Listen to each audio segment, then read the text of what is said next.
So hello my dear friend, कैसे आप सब। I hope that all of you are doing so good.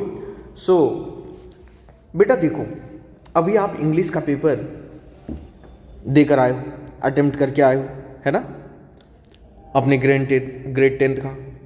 और आपके अंदर एक लालसा जगी हुई है कि हम इंग्लिश में कितना स्कोर करें, कितना आएगा, कितना लिख पाए, काश कोई यूट्यूब पे बता देता, है ना।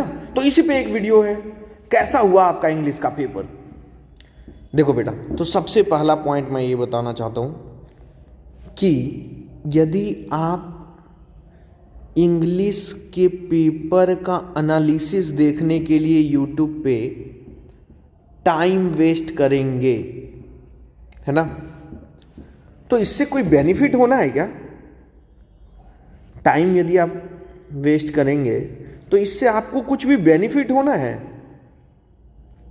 तो आप बोलेंगे नो सर, क्योंकि जैसा पेपर होना था वैसा हो गया। आपने जितना लिखना था उतना लिख दिया है।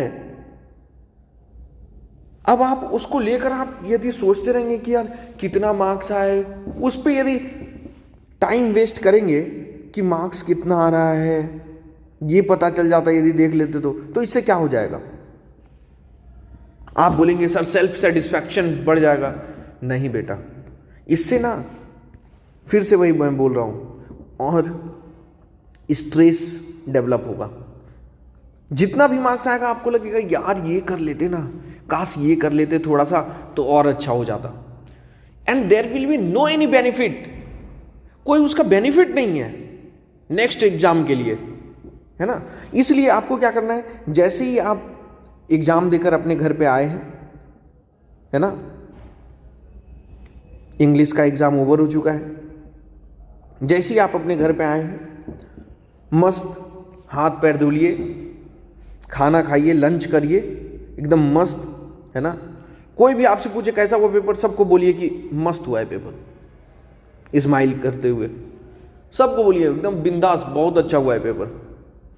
जब रिजल्ट आ जाएगा तभी देखा जाएगा, है ना, ठीक है। और इसके बाद सो जाइए बेटा, आप तुरंत सो जाना है बेटा। इधर उधर यूट्यूब पे वेस्ट टाइम ना करो, एकदम सो जाओ आराम से, ठीक है। और उसके बाद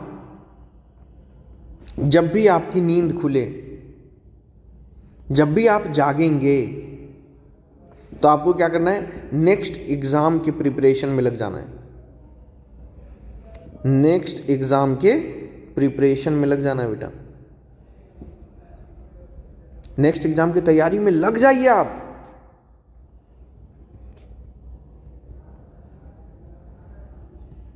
समझे कि नहीं।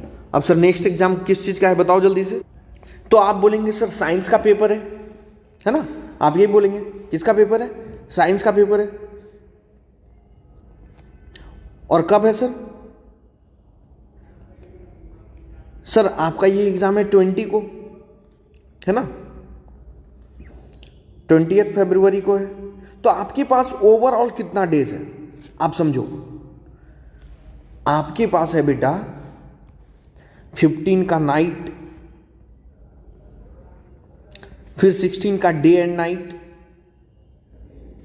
फिर 17 का डे एंड नाइट, फिर 18 का डे एंड नाइट, फिर 19 का डे एंड नाइट। बस इतना ही है बेटा आपके पास, क्योंकि 20 को आपका पेपर है साइंस का। अब आपको क्या स्ट्रैटेजी करना है कि जब भी नींद खुले उसके बाद, साइंस में फिजिक्स केमिस्ट्री बायोलॉजी होता है, सबसे पहले फिजिक्स को दीजिए आप,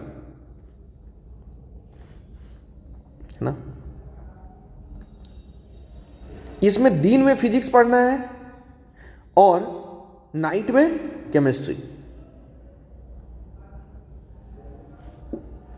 फिर यहां पे दिन में केमिस्ट्री पढ़ना है और नाइट में बायोलॉजी।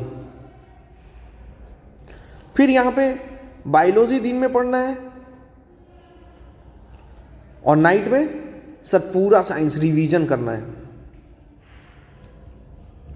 और फिर यहाँ एक दिन पूरा रिवीजन करिए आप।